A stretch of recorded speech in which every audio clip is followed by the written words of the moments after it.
Hello guys, welcome back with me again in this channel. On today's tutorial, I'm going to show you how you can add tables in the Google Forms. So here I've already opened a quiz that I created on the Google Forms, and let's say I want to add a table into the questions. So unfortunately in Google Form there is no built-in feature yet where you can add a table directly to the forms, but here I'm going to show you a workaround that you can do to add the table still on the Google Forms.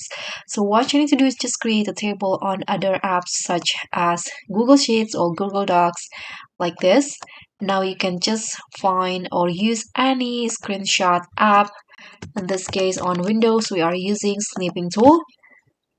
Then you can just tap on the new in here and capture the table just like this, and then save the screenshot table of the table in here to your computer.